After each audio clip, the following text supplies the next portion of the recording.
ce qui pointe aujourd'hui à l'horizon, c'est la transformation de l'école en nouveau secteur économique, en marchandise. Les savoirs, l'enseignement deviennent un secteur extrêmement rentable.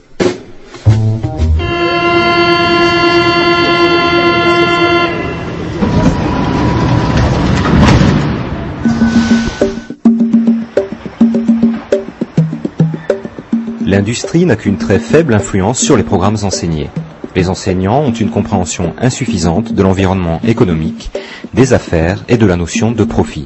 Telles sont quelques-unes des phrases que l'on pouvait lire dans un rapport intitulé « Éducation et compétences en Europe » et publié en 1989 par la Table ronde des industriels européens, un groupe de pression qui rassemble une quarantaine des plus puissants dirigeants de l'industrie européenne. Adapter le monde de l'éducation aux exigences de la compétition économique mondialisée, c'est le credo repris par la Commission européenne depuis que le traité de Maastricht lui a accordé des compétences en matière d'enseignement. C'est du moins ce qu'affirme Nico Hirt, enseignant en Belgique et initiateur de l'Appel pour une école démocratique, un mouvement de réflexion et d'action qui se donnait pour objectif de combattre les mécanismes économiques, les discours idéologiques et les pratiques pédagogiques qui tendent à développer l'inégalité sociale devant l'école ou à réduire l'enseignement à une fabrique de main-d'œuvre productive. Nico Hirt.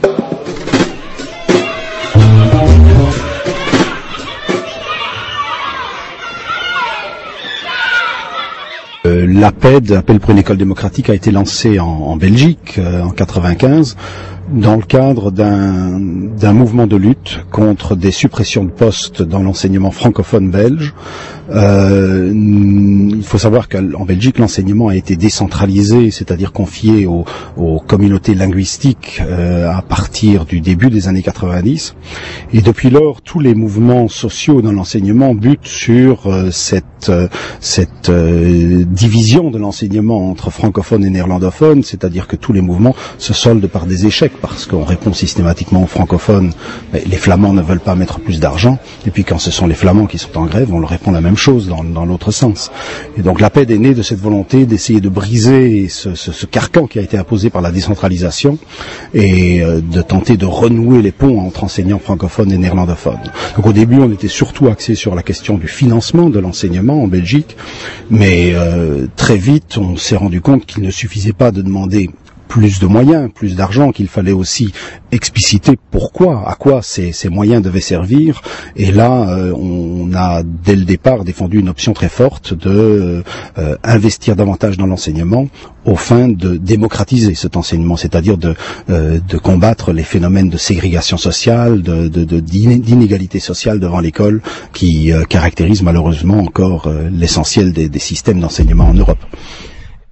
Les marchés américains qui avaient commencé en légère hausse étaient toujours au moment de la clôture de Paris,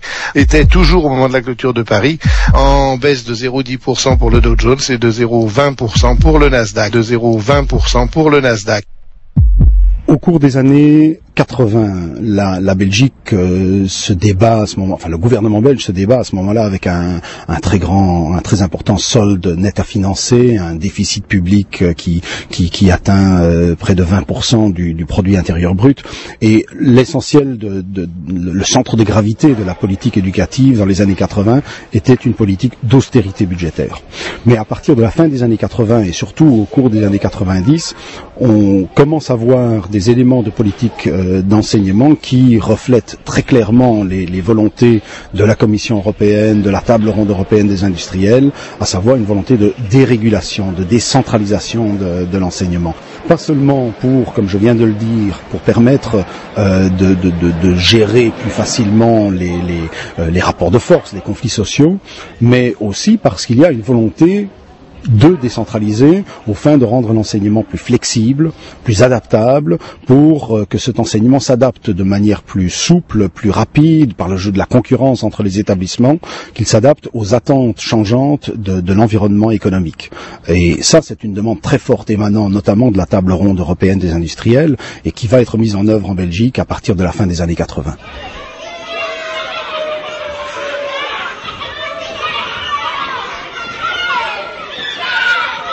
En Europe, ça se traduit d'abord par une volonté d'adapter les contenus de l'enseignement aux attentes des employeurs, c'est-à-dire de transformer le contenu de l'enseignement obligatoire pour préparer le futur travailleur à être flexible, à être adaptable. Ça se traduit par exemple par le glissement des savoirs vers les compétences, c'est-à-dire que dans les contenus enseignés, dans les programmes de l'enseignement en Europe, ces programmes sont de moins en moins définis en termes de moins en moins souvent définis en termes de corpus intégré de connaissances et de plus en plus en termes de compétences instrumentales, de compétences dites transversales ou pluridisciplinaires qui peuvent être mises en œuvre de manière plus flexible, plus souple dans un environnement de production qui est en mutation permanente. Toujours dans le domaine des contenus, il y a depuis le milieu des années 90 une très forte pression de la part de la Commission européenne pour que l'on intègre les technologies de l'information et de la communication dans l'enseignement. Là encore, cela rejoint cette volonté de préparer le travailleur à être adaptable dans un environnement de production qui est marqué par le rythme effréné d'innovation technologique auquel ce travailleur devra pouvoir faire face.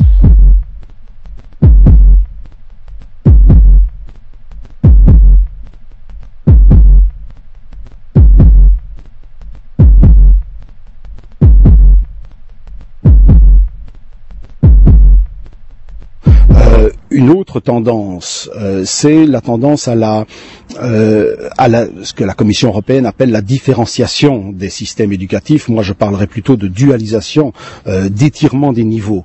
Là, cela rejoint une autre évolution de l'environnement économique, à savoir la dualisation du marché du travail. On sait que dans l'économie dite de la connaissance, on réclame à corps et à cri davantage de travailleurs qualifiés dans le domaine de l'informatique, des ingénieurs, des spécialistes en biotechnologie.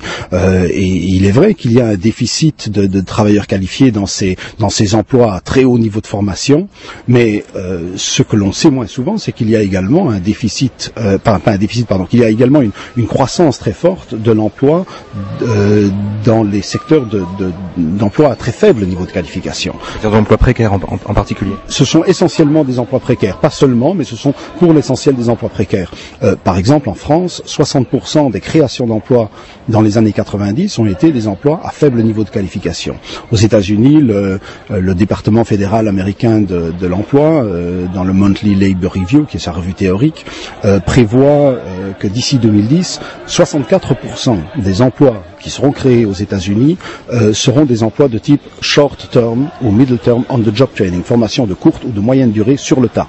Donc des emplois de surveillants, de gardes, d'aides-soignants, d'employés généraux de bureau, des remplisseurs, de distributeurs automatiques de canettes de Coca-Cola, de pizza, etc. Dans ce seul secteur, par exemple, le secteur du remplissage de distributeurs automatiques de nourriture et de boissons, on prévoit aux États-Unis la création de 250 000 emplois. C'est 60% de plus que les créations d'emplois prévues dans le domaine de l'informatique. Donc, l'image actuelle, l'évolution actuelle du marché du travail n'est plus du tout celle des années 50, 60, des années de la massification de l'enseignement, où le marché du travail réclamait une élévation générale, une élévation continue des niveaux de formation, des niveaux de qualification. Aujourd'hui, au contraire, on assiste à une dualisation, à un étirement des niveaux de formation, et l'enseignement est sommé de s'adapter à cette évolution. C'est-à-dire que la période de la massification de l'enseignement, eh bien, elle est arrivée à son terme. Aujourd'hui, en France, le pourcentage d'une tranche d'âge qui poursuit des études supérieures après l'enseignement secondaire, ce pourcentage est en régression depuis 4 à 5 ans maintenant, et cette tendance traduit l'adaptation des systèmes d'enseignement à l'évolution du marché du travail. Donc là aussi, il y a une demande de la part des milieux économiques relayés par la Commission européenne de, comme ils disent, différencier les systèmes éducatifs.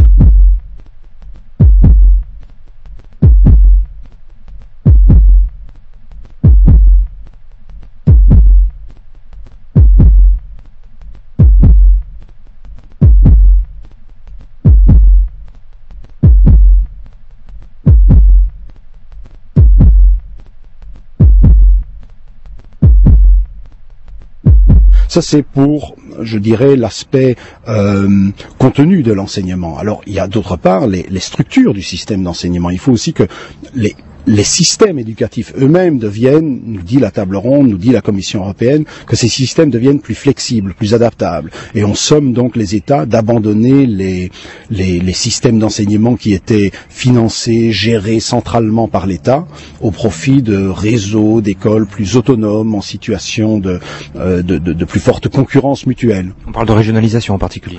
Ça passe d'abord par donc tous les phénomènes de décentralisation, régionalisation. Ça passe aussi par des phénomènes de dérégulation interne, c'est-à-dire donner à chaque établissement scolaire, qu'il soit primaire, secondaire ou supérieur, lui donner davantage d'autonomie dans la gestion de son budget, dans la gestion du recrutement du personnel, dans la gestion du licenciement éventuellement de personnel aussi. Donc c'est tout ce processus de dérégulation qui est aujourd'hui impulsé et mis en œuvre, impulsé par la Commission européenne et mis en œuvre par les différents États nationaux.